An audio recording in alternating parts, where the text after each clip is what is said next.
Alo Angel. Iyo gushanda kumva. Umva. We wamenya makuru kwa mu diaspora wanjye yaje. Yaje sha. Yesu we ngafite amafaranga. Abantu bamubanye ava ku kibuga cy'indege. Yewe! We afite varizi uzamwe amafaranga we. Ku buryo hari abantu baje kumwakira. Shayo nukuri mfite ikibazo pe. Ubusongo bubabaye antwaye. Ariko shanda mu gukurira ibyinyo n'ibijigo. Umva. Ndamukura. Nintakira. Nukuri ko Imana ntago muzankira nanjye. Terebye. Sawa.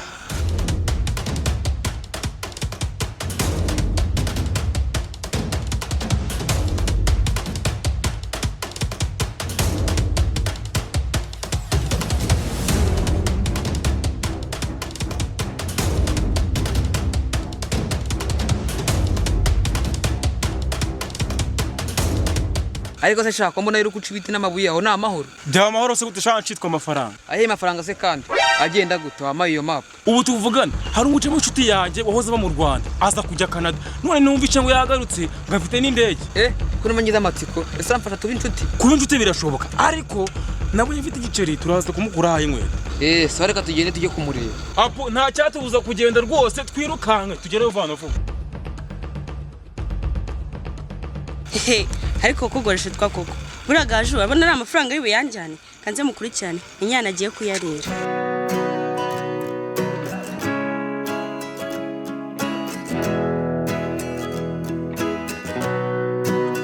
Ese mwabongo ko musara mukanserera umugira ubwenge usambaye mbiyana.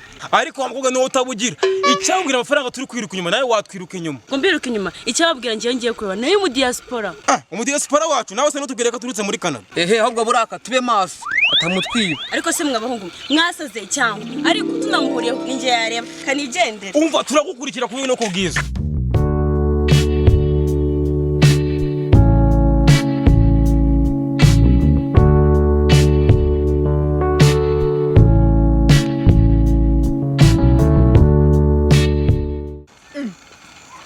Ese ubundi umuteye muturuka he?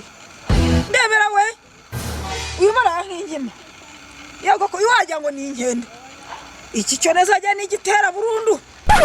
Yesu we. Siko wagira ngo muri abajura baje kufata abantu. Ariko gaje umenye ko nge twasezeranye menye ko naje hano bizi. Ariko ngewe nubwo naje hano gaje atanumiye kwitumira kwanjye kuraza kugira ijambo.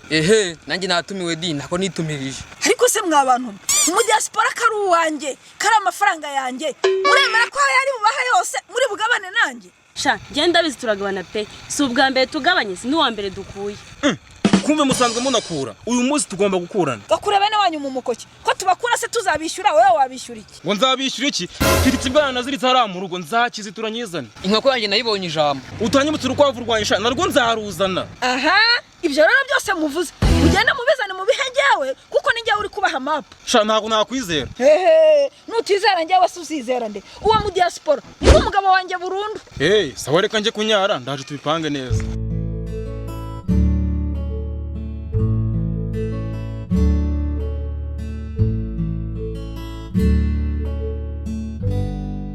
Aro. Bimeze bite George we? Naraye mvuye muri Canada ku mfashanyo ya leta. Ubu ndeba ubu nyumva nako. Ibintu byari byarakomeye tinya ko nanyeze ku rwego rwo kujya ku muhanda ntasabiriza n'amarifutisha. Napanze kuza 2012 sinaza. Ndihirahira nshaka nuko ntarya saa ngo byibuze nzaze 2015 nabwo sinaza. 2020 muri corona igeze. Za ndege zazanaga ibyo kurya nazo mbura ahantu ngenderamo. Kugeza ubwo negeje 2023 ku mfashanyo ya leta mbona kuza. Naho ngera Kanombe. Nugire ngo naratuje petine ko natapandigwe kukoza ku modoka ntamagaye inshuti yanjye kayimereza. Icyako bwasasha ukuntu mfite ibyana. Ubu nabyo byipanze biri ku murongo bizi ngo hari ikintu nazanye. Nakubeshya rwose pe naho ndi burare nimba ndi burare mu kiraro nimba ndi burare muri ruhurura nimba ndi burare mu kimodoka muri ya modoka bitwara imyanda simbizi nge ntumbaze byinshi. Akantu nasaguye n'isaha yonyine. Bamama 5 bamamo 3 mfite n'igikapu bampa 1000 ntago mbizi. Mwese boss imeze bite? Bimeze neza, si wowe bitaga Burakari. Ni njyewe rwose pe, ubu nabaye umutindi nyakujya ntacyo nigirira rwose. Ndakwibuka cyane mu bibaye ujya kuragira inka n'ingurube. Ingurube Burakari. Umutindi nyakujya. Cyakoze nza kujyana muri Canada hari amafaranga menshi cyane. Sha yaba boss we narinje kunyara pe, ariko harahirye. Hari abantu benshi bagutegereje. Ahubwo watinze kugera barahita baguterura none sinza aho uri bujye. Sha Burakari wari inshuti yanjye kuva kera, ariko nta kintu ngwijeje. Tugende. Hakusira urumva ngo ugiye kunyara.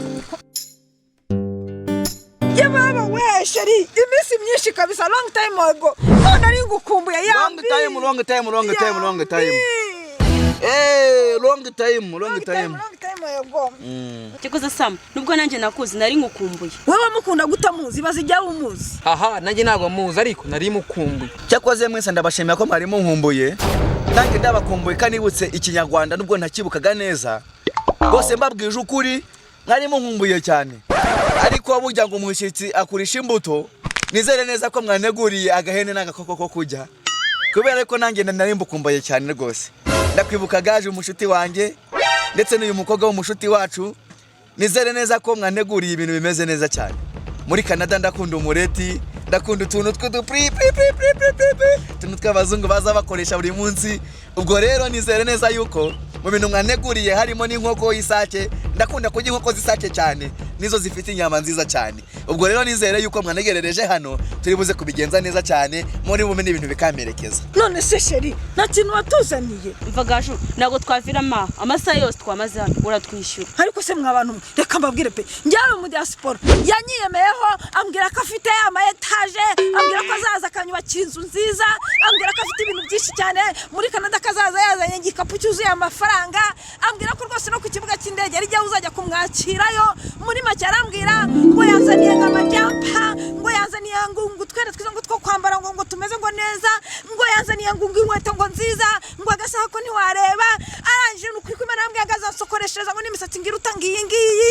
Yebabo we mana yafashe ijuru ryose ararimanura, arazana imparika hejuru, ambwira ko nzakira, ambwira ko azanshakira akazi.